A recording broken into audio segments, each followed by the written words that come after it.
Hello दोस्तों, आपका फिर स्वागत है एक नई वीडियो में। आपको वीडियो मालूम चल चुका होगा किस टॉपिक वीडियो बनाया जा रहा है। आप लोग थंबनेल पे देखे होंगे तब क्लिक किए होंगे। आज हम लोग देखेंगे डीएनए के बारे में।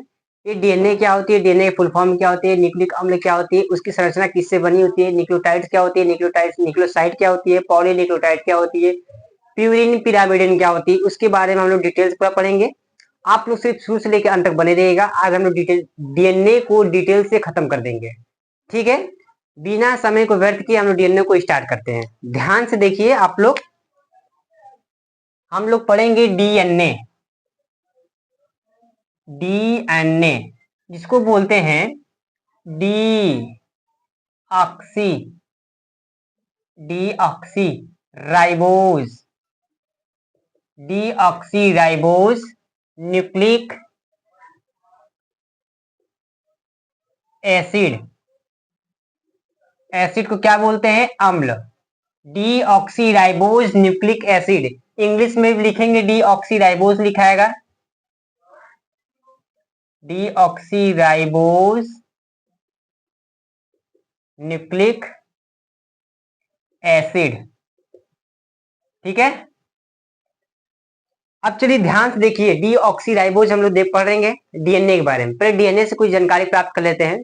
अब जो ये डीएनए है उसको बोलते हैं न्यूक्लिक अम्ल। न्यूक्लिक अम्ल की खोज किस वैज्ञानिक ने किया था? देखिए 1869 में न्यूक्लिक अम्ल की खोज फ्रेडरिक मिस्चर वैज्ञानिक ने किए थे। क्या क्या बोला मैंने? हेडिंग डालकर आप लोग लिख लीजिएगा।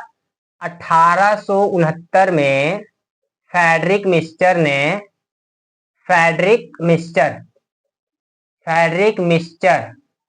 1869 में फ्रेडरिक मिस्टर ने न्यूक्लिक अम्ल का खोज किया। न्यूक्लिक अम्ल का खोज किया। ठीक है, चलिए अब न्यूक्लिक अम्ल जो शब्द होता है किस वैज्ञानिक ने मतलब दिया था? न्यूक्लिक शब्द किस वैज्ञानिक ने दिया था? ध्यान से देखिए। न्यूक्लिक शब्द अल्टमान। कौन वैज्ञानिक? अल्टमान ने किया। ठीक है, किसने किया था? अल्टमान वैज्ञानिक ने किया था। मैं इसको यहाँ पर स्टार मार्क दे रहा हूँ। अब फ्रेडरिक मिस्टर को मैं स्टार मार्क कर रहा हूँ। ठीक है ना, ये वैज्ञानिक है। चलिए ये बताइए, अल्टमान ने कर दिए। अच्छा, जो डीएनए होता है द्विव कुंडलन होता है कि एक कुंडलन? डीएनए होता है द्विव कुंडलन। द्विव कुंडलन। ये द्विव कुंडलन किसने बताया था? वाटसन एवं क्रिक ने 1800 की 1953 में वाटसन एवं क्रिक ने द्विव कुंडलन मॉडल बताया था डीएनए का। तो आप क्या बोलेंगे, लिखेंगे? आपसे कोई पूछ दिया कि डीएनए का द्विव कुंडलन मॉडल किस वैज्ञानिक ने किया था? किस वैज्ञानिक ने किया? अब क्या बताएंगे? वाटसन एवं क्रिक वैज्ञानिक ने किए थे। क्या बोलेंगे आप? वाटसन एवं क्रिक ने। वाटसन एवं क्रिक ने। ठीक है, चलिए ये बताइए, डीएनए जो होता है किससे बनी होती है? डीएनए एक पॉलीन्यूक्लियोटाइड की श्रृंखला से बनी होती है। ठीक है, इसको भी लिखेगा आप लोग। DNA poly nucleotide. सही दिख रहा है आपको? देखिए बताइए फटाक से। तो सही दिख रहा है? पूरा क्लीन दिख रहा है? ठीक दिख रहा है? चलिए, डीएनए पॉलीन्यूक्लियोटाइड की श्रृंखला से बना होता है। श्रृंखला से बना होता है। ठीक है, और एक होता है न्यूक्लियोसाइड। न्यूक्लियोसाइड में प्लस फॉस्फेट मिलके बनाती है न्यूक्लियोटाइड। ये जो न्यूक्लियोटाइड बनी है ये न्यूक्लियोटाइड किससे बनता है? तो ध्यान से देखिए।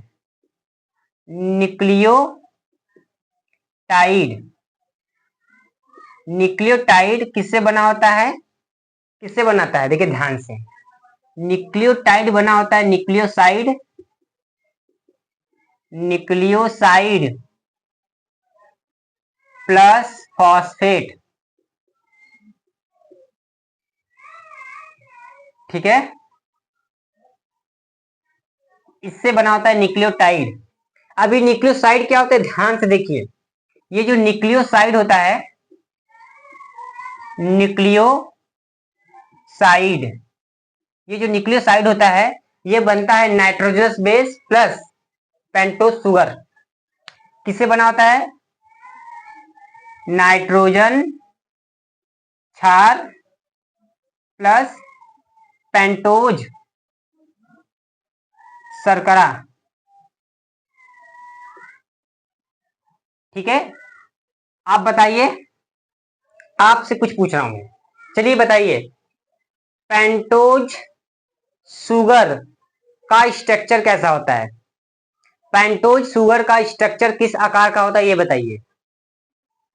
अब मैंने आपको देखिए डीऑक्सीराइबोज लिखवाया, अब हमारे अंदर डीएनए के अंदर डीऑक्सीराइबोज का मतलब क्या होता है, और आरएनए में जो लिखाते हैं राइबोज न्यूक्लिक एसिड, डीऑक्सीराइबोज एक होता है राइबोज, इसका दोनों का अर्थ क्या है, इसमें क्या चेंजिंग होती है कि हम लोग को डीऑक्सी बोलना पड़ता है और राइबोज न्यूक्लिक एसिड बोलना पड़ता है। एक में डीऑक्सी नहीं लगाएंगे, एक में डीऑक्सी लगा रहे हैं, कुछ फर्क समझ में आ रहा है तो समझ जाइएगा, नहीं आ रहा है तो मैं बताऊंगा आपको। आपको क्लियर हुआ पहले, पॉलीन्यूक्लियोटाइड डीएनए का श्रृंखला से बनी होती है। अब न्यूक्लियोटाइड किससे बना होता है, देखिए ध्यान से, न्यूक्लियोसाइड प्लस फॉस्फेट समूह से। अब ये न्यूक्लियोसाइड किससे बनी होती है, नाइट्रोजनस क्षार प्लस पेंटोज शुगर।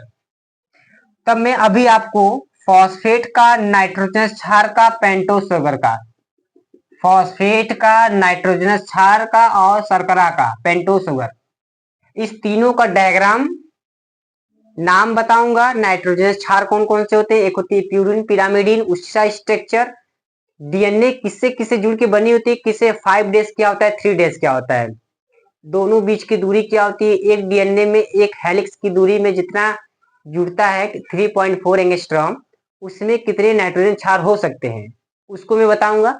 आप लोग बस इसको नोट करिए फटाक से, बिना समय को व्यर्थ किए। आपको मैं इतना चीज लिखवा दिया, आपको मैं कुछ एक्स्ट्रा लिखवाना चाहूंगा तो मैं लिखवा सकता हूँ, मानव में या मनुष्यों में अगुणित क्षार युग्मक की संख्या होती है 3.3 इंटू 10 के पावर 9 क्षार युग्मक। द्विकुंडलन देखेंगे, मतलब कि द्विगुणित देखेंगे, द्विगुणित ये मिलती है 6.6 इंटू 10 के पावर 9। इकोलाई में कितना मिलता है, 4.6 इंटू 10 के पावर 6 क्षार युग्मक। बैक्टीरियोफेज में कितना मिलता है, बैक्टीरियोफेज 48,502 क्षार युग्मक। बैक्टीरियोफेज जिसको बोलते हैं जीवाणु भोजी, 48,502 क्षार युग्मक मिलते हैं। एक होता है 5 इंटू 174 जीवाणु भोजी, एक होता है जीवाणु भेजी बैक्टीरियोफेज, इसका एक नाम होता है 5 इंटू 174 जीवाणु भोजी, उसमें मिलता है हमारा 5386 क्षार युग्मक। उसको भी लिख सकते हैं, नहीं तो इतना लिखना चाहेंगे तो मैं लिखवा दूंगा, इसके जल्दी से इरेजर करेंगे तब, नहीं तो पहले इतना नोट करिए बिना समय को व्यर्थ किए। मैं साइड में हट रहा हूं, जल्दी करिए, जल्दी करिए इसको फटाक से नोट, 5 मिनट के अंदर, नहीं तो मैं इरेजर कर दूंगा। स्क्रीनशॉट लीजिए जल्दी से इसका, जल्दी करिए,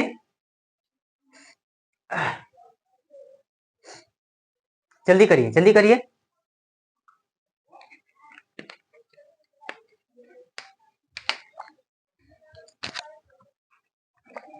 जल्दी करिए, जल्दी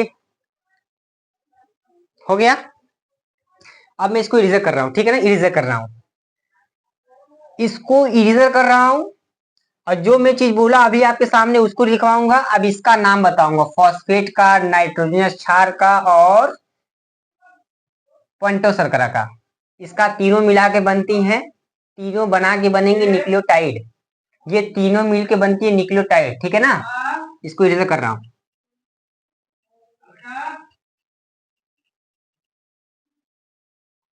आप लोग कॉपी पर नोट करते रहिएगा, ठीक है। नहीं समझेंगे तो आपके ऊपर से जाएगा अलग, कॉन्सेप्ट नहीं समझ पाएंगे अलग, तो मेरा कॉन्सेप्ट समझाने का तरीका समझ जाइएगा। तभी कुछ हो पाएगा। ठीक है, ध्यान से देखते रहिए। मैंने बोला कि मानों में अगुणित क्षार युग्म कितनी मिलती है, तो क्या बोला है मैंने आपको, 3.3 इंटू 10⁻6। मानों में अगुणित क्षार युग्मक कितना होता है, 3.3 इंटू 10⁻9। मानों में द्विगुणित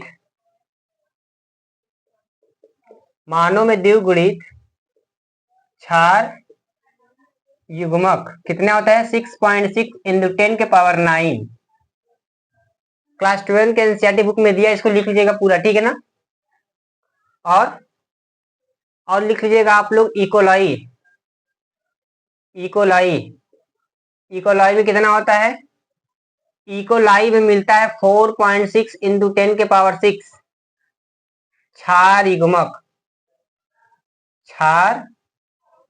युग्मक। अब लिखिएगा बैक्टीरियोफेज,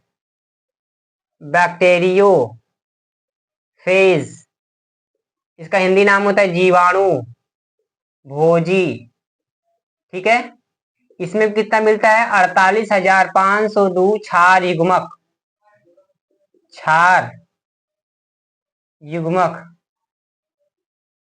ठीक है, चलिए अब लिखिएगा, एक होता है 5 इंटू 174 जीवाणु भोजी। ये होता है, इस कितना होता है, 5386। हमारे एनसीईआरटी में इतना दिया है, इतना लिख लेंगे तो आपको एग्जामिनर कहीं से भी क्वेश्चन पूछेगा, बता देंगे आप।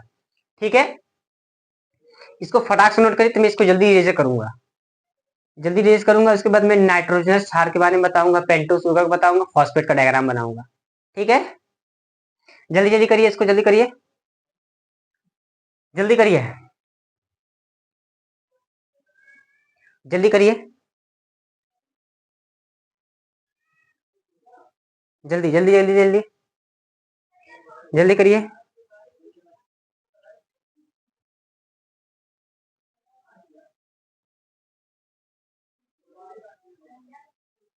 हो गया,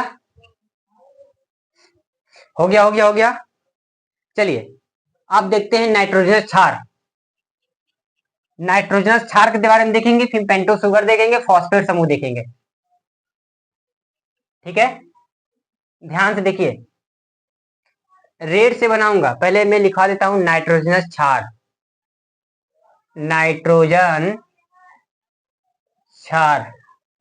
ये जो नाइट्रोजन क्षार होते हैं कितने प्रकार के होते हैं, 2 प्रकार के, एक होता है प्यूरिन, एक होता है पिरामिडीन। ध्यान से देखते रहिएगा, पिरामिडीन, एक होता है प्यूरिन। ठीक है, पिरामिडीन, एक होता है प्यूरिन। अब पिरामिडीन कितने प्रकार के होते हैं, 3 प्रकार के। ये कितने प्रकार के होते हैं, 2 प्रकार के, एडेनिन, ग्वानिन, साइटोसिन, थायमिन,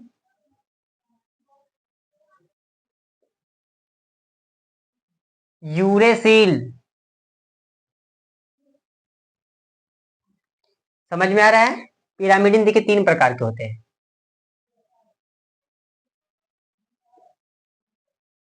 अब हम लोग देखेंगे एडेनिन का स्ट्रक्चर कैसा होता है, ग्वानिन का स्ट्रक्चर कैसा होता है, थायमिन, साइटोसिन, यूरेसिल का डायग्राम कैसा बनता है। स्ट्रक्चर जरूरी है समझना, ये नहीं समझेंगे तो मैं, मेरे चैनल पर आपको डिटेल लेवल का मिलेगा, तो मेरा फर्ज यही है कि आपको डिटेल समझाऊं। ठीक है, तो इसका स्ट्रक्चर भी देखिए। एडेनिन बना होता है कितना, एडेनिन बना होता है 4 नाइट्रोजन 5 कार्बन से। अभी मैं बनाऊंगा, ये भी बना होता है 4 नाइट्रोजन 5 कार्बन से। ठीक है, अब देखिए ये किसे बना होता है, 4 कार्बन 2 नाइट्रोजन से बना होता है। ये भी बना होता है 4 कार्बन 2 नाइट्रोजन से बना होता है। ये भी बना होता है 4 कार्बन 2 नाइट्रोजन से। अभी मैं स्ट्रक्चर बनाऊंगा, तो पहला देखेंगे हम लोग एडेनिन का स्ट्रक्चर कैसा होता है, ठीक है। किसका देखेंगे? एडेनिन। ध्यान से देखते हैं ए से एडेनिन का स्ट्रक्चर। एडेनिन का स्ट्रक्चर देखिए कैसा होता है।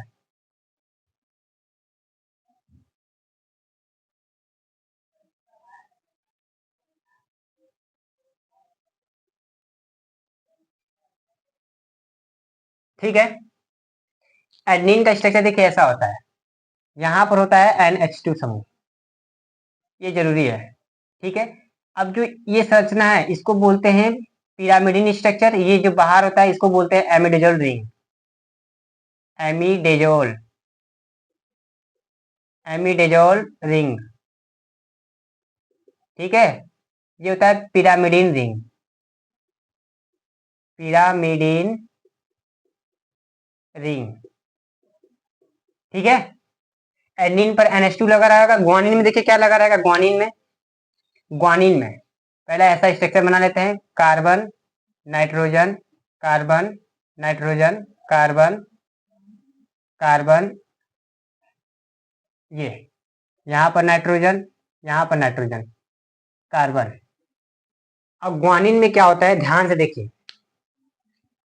यहां पर O समूह रहेगा, यहां पर लग जाएगा NH2 समूह। ये होता है ग्वानिन का स्ट्रक्चर। तो मैं लिख रहा हूं यहां पर G, ठीक है। यहां पे लिख दूं ग्वानिन। एडेनिन में यहां भी एमिडोजोल रिंग रहेगा, यहां भी एमिडोजोल रिंग है, ठीक है ना। अब मैं बना रहा हूं किसका? यूरेसिल का बनाऊंगा, फिर थायमिन का बनाएंगा, फिर साइटोसिन का बनाऊंगा। तो पहला बना रहा हूं किसका? यूरेसिल का।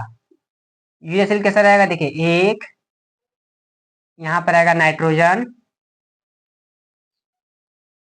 कार्बन नाइट्रोजन कार्बन कार्बन, इसमें देखिए एमिडोजोल रिंग नहीं रहेगा, ठीक है। मैं एक और बना रहा हूं, carbon nitrogen carbon nitrogen carbon carbon. एक और बना रहा हूं यहां पर, carbon nitrogen carbon nitrogen carbon carbon nitrogen carbon, ठीक है। देखिए मैंने आपको बताया था, यहां पर देखिए नाइट्रोजन, मैंने आपको बताया जैसे मान लीजिए कि साइटोसिन देखिए, मान लीजिए कि ये यूरेसिल है, ये है थायमिन, ये है साइटोसिन,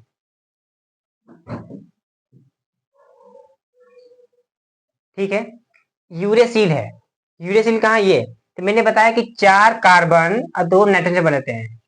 4 कार्बन है, 1 2 3 4, 4 कार्बन हो गया, 2 नाइट्रोजन है, 1 2 है नाइट्रोजन। इसको देखिए मैं जितना जितना बताया हूँ सब में कार्बन नाइट्रोजन मिल रहे हैं कि नहीं, सब में मिल रहे हैं कि नहीं। अब इसमें कैसे कैसे फंक्शन दिखते हैं ये देखिए। यूरेसिल का डायग्राम देखिए कुछ ऐसा होता है, ऐसा। थायमिन का कुछ ऐसा होता है।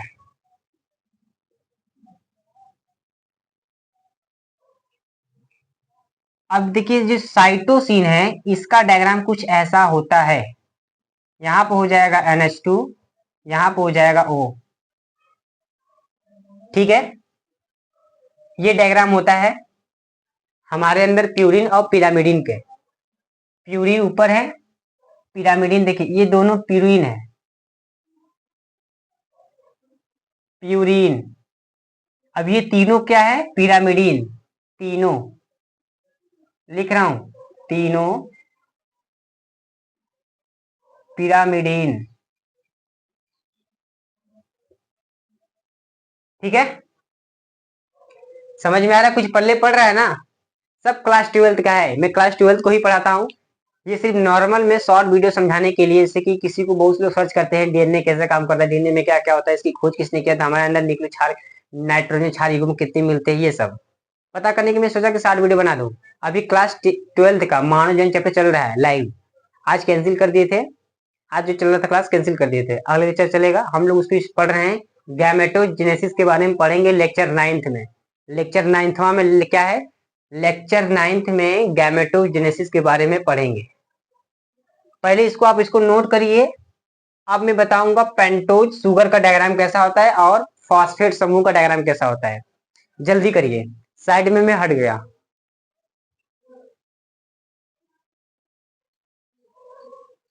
जल्दी करिए।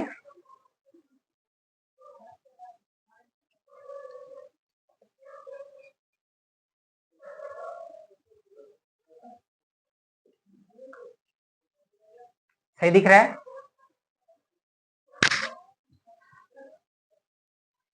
भाई दिख रहा है ना? सही है। अब आवाज फट नहीं रही है? चलिए, हमको बस आवाज पता करना था। हो गया। अब इसको इरेजर कर रहा हूं।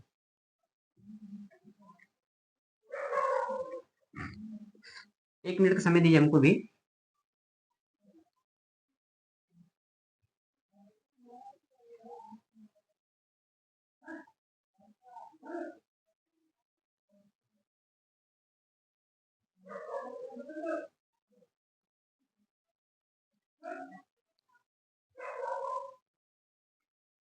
पहला हम लोग पढ़ लें नाइट्रोजन क्षार। अब इसी के नीचे मैं लिख रहा हूं पेंटोज शुगर।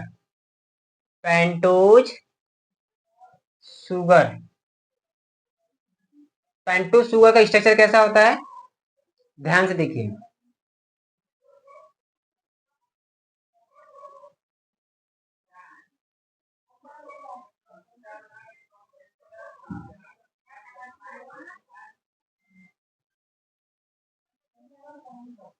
ठीक है।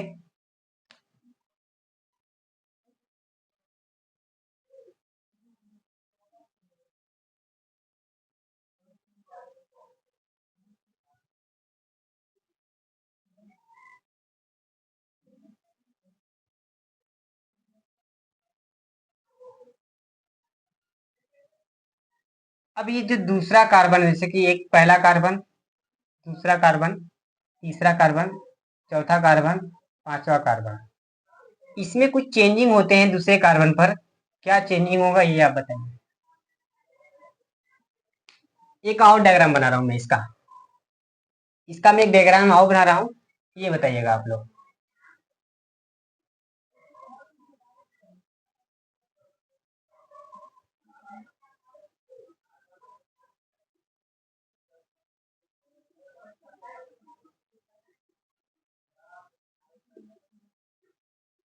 इसमें दूसरे कार्बन पर नीचे क्या लगेगा, इसमें क्या लगेगा, आप ये बताइए तो, पता है तो। एक होता है राइबोज, एक होता है डीऑक्सी राइबोज। राइबोज में दूसरे कार्बन पर OH समूह मिलेगा, डीऑक्सी राइबोज में एक ऑक्सीजन हट जाएगा। इसको इंपॉर्टेंट है, समझने लायक। इसलिए बहुत से लोग समझ नहीं पाते हैं कि क्या चेंजिंग होता है। तो देखिए, पेंटोज शुगर में दूसरे कार्बन पर OH समूह नहीं रहेगा डीएनए में, और आरएनए में क्या होता है, राइबोज शुगर जो बोलते हैं उसमें दूसरे कार्बन पर OH समूह मिलेगा। ठीक है, समझ में आ गया?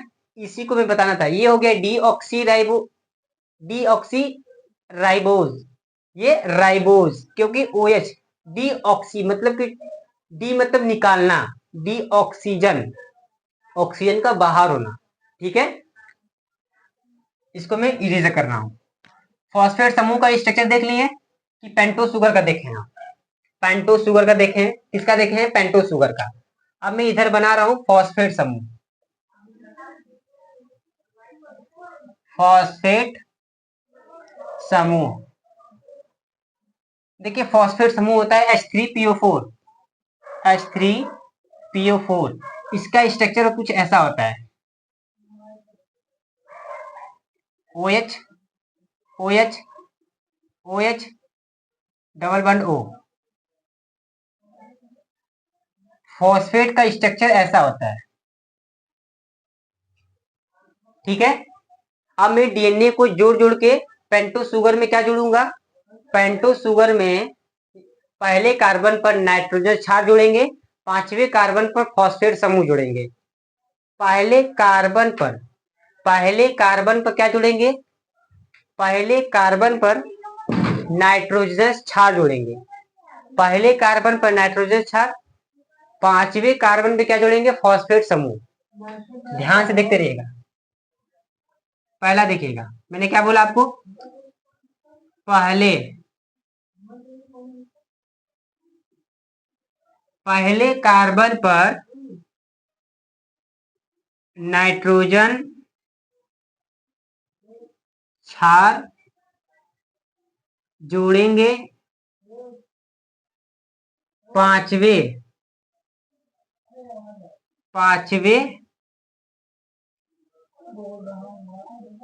कार्बन पर पांचवें कार्बन पर क्या जोड़ेंगे? फॉस्फेट समूह जोड़ेंगे। ठीक है, ये बहुत लोग को पता नहीं होता। देखिए, पहले कार्बन पर नाइट्रोजनस क्षार जोड़ेंगे, पांचवें कार्बन पर फॉस्फेट समूह जोड़ेंगे। ठीक है, इसको मैं स्टार मार्क कर रहा हूं, यहां भी स्टार मार्क।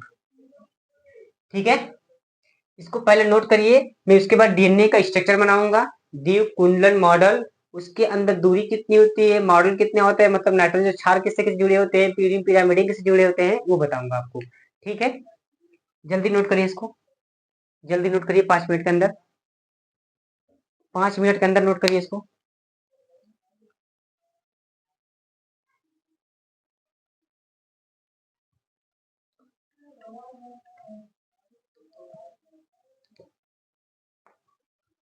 हो गया, हो गया। चलिए, इसको रिजर्व कर रहा हूं। आप ये सब दिमाग में स्ट्रक्चर है, ठीक है ना। मैं जब बनाऊंगा, जोड़ूंगा, तो आपको ये ना पता चले कि क्या बना रहे हैं आप।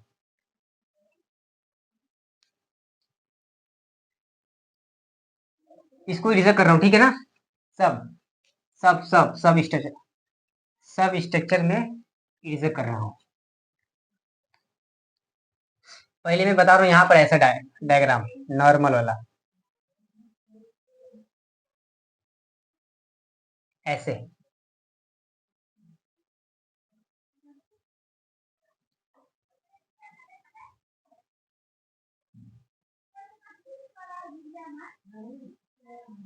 ये देखिए, होता है 5 डैश, इधर होता है 3 डैश, ये होता है 3 डैश, ये होता है 5 डैश। ये 3 डैश 5 डैश होता क्या है, आज मैं क्लियर कर दूंगा आपको। आज मैं क्लियर कर दूंगा कि 3 डैश होता क्या है, 5 डैश होता क्या है। बहुत लोग को पता नहीं है, ध्यान से देखते रहिएगा। मान लीजिए कि यहाँ पर एडेनिन है, इसके विपरीत क्या होगा, थायमिन। यहाँ ग्वानिन है, यहाँ क्या होगा, साइटोसिन। यहाँ पर क्या है, एडेनिन है, यहाँ थायमिन होगा, यहाँ साइटोसिन है, ग्वानिन होगा, ATGC हो जाएगा। एक में 5 जुड़ते हैं नाइट्रोजन क्षार।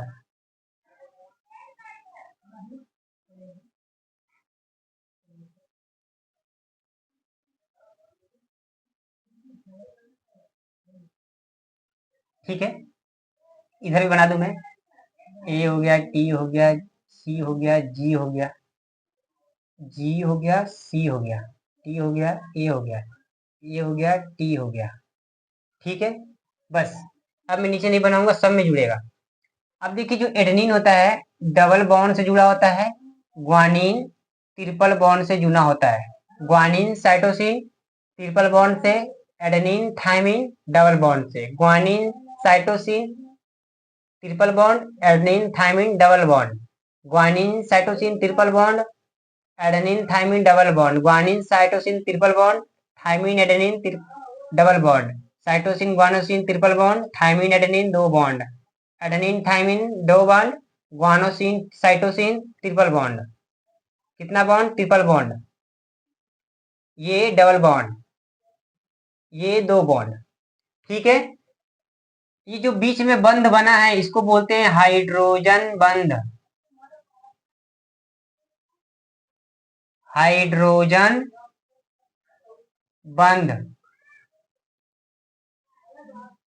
ठीक है, समझ रहे हैं। पहले ये नॉर्मल मत समझिएगा, फिर इसके मैं स्ट्रक्चर में समझा दूंगा आपको। ठीक है, मैं यहां भी बना दे रहा हूं।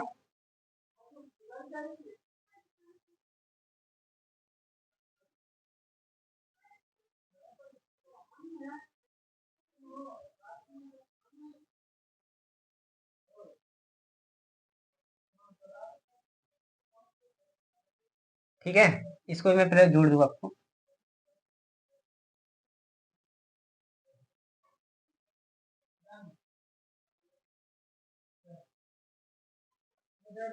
आप ध्यान से देखते रहिएगा, मैं रेड से लिखवा रहा हूँ।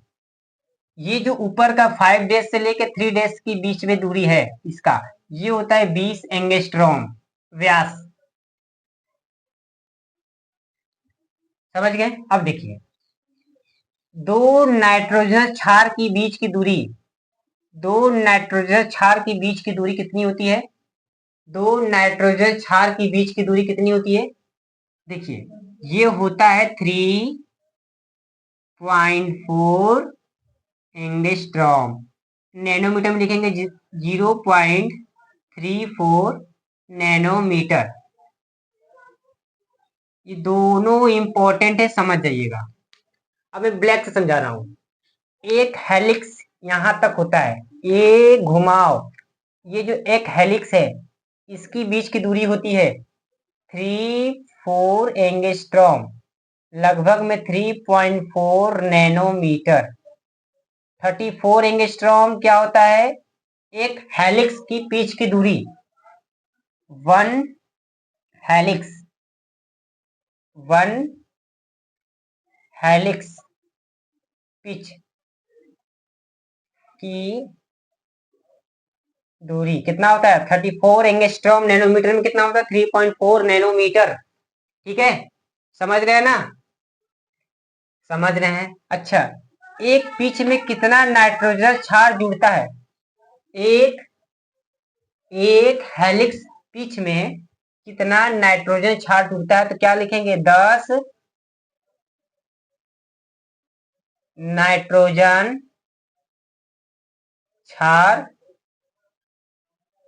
जुड़ते हैं। ठीक है, और कुछ बच रहा है? हाँ, ये भी लिख लीजिएगा यहां पर। एडेनिन हमेशा थायमिन से जुड़ेगा डबल बॉन्ड के साथ। ग्वानिन हमेशा ट्रिपल बॉन्ड के साथ जुड़ेगा साइटोसिन के साथ। ये किसने बताया था? किसने बताया था? विलियम चारगाफ ने बताया था। किसने बताया था? विलियम चारगाफ ने बताया था कि एडेनिन थायमिन के साथ जुड़ता है, ग्वानोसिन साइटोसिन के साथ जुड़ता है। ठीक है, समझ गए? आपको ये डीएनए पूरा क्लियर हो गया? हो गया क्लियर? अभी डीएनए में इसका आधार कैसे बनता है, किस चीज से बनता है, ये समझिए। मैं बना रहा हूं यहां पर वो असली वाला डायग्राम पूरा। देखिए, मैं पहले बना रहा हूं पेंटोस शुगर, ये बना रहा हूं पेंटोस शुगर, यहां पर ऐसे,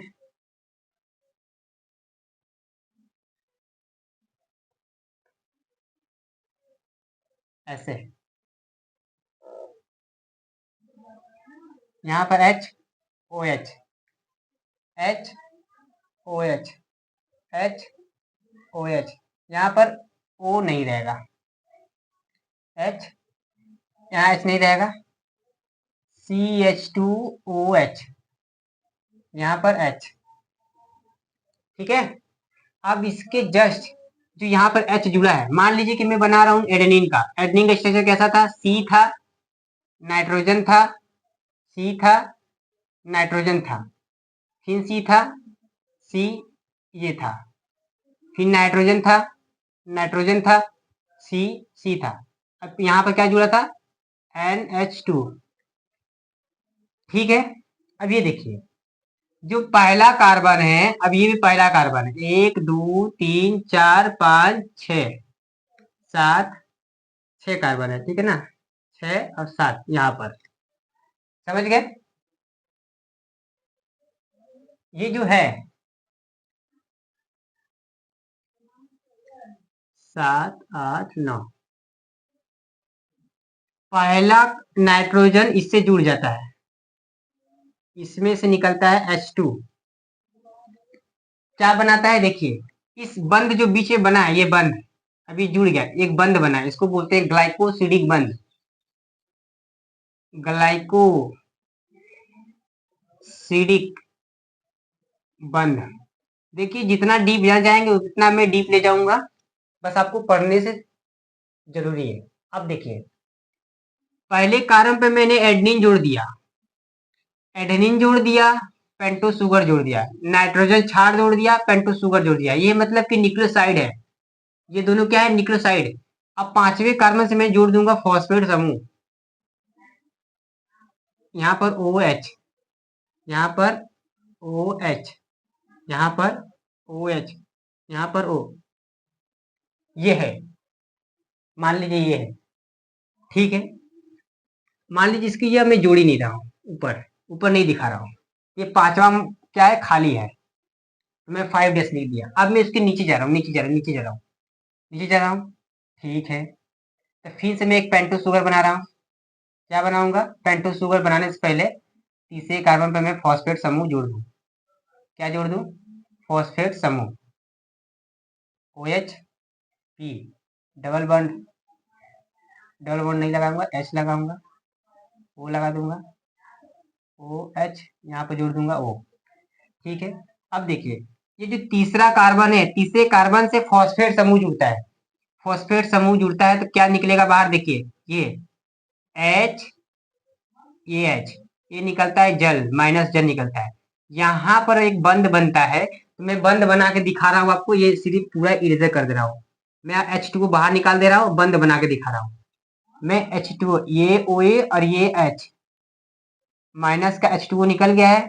अब ये बंद बना, इस बंद को बोलते हैं फास्फो एस्टर बंद, फास्फो एस्टर बंद, ठीक है। हाँ, अब फिर से मैं इसको क्या जोड़ूंगा? नाइट्रोजन क्षार जोड़ दिया कि पेंटो शुगर जोड़ूंगा। ये पेंटो शुगर है,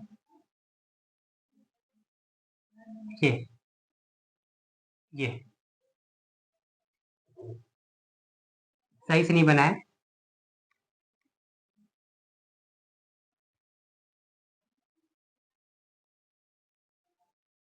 ये यहाँ पर क्या था? CH2 था और OH था, ये पांचवा समूह था, पांचवा समूह था। यहाँ पर क्या था? H, यहाँ पर OH था, यहाँ पर H, यहाँ पर H, यहाँ पर H, यहाँ पर OH, यहाँ पर H, ठीक है। यहां से भी जल निकल जाएगा, माइनस का H2O, यहां पर भी बंद बना। कौन सा बंद बनेगा? फास्फो एस्टर बंद। तब जल्दी से बंद बनाकर ऐसे करके दिखा दीजिएगा, समझ गए? इस बंद को बोलते हैं फास्फो एस्टर बंद।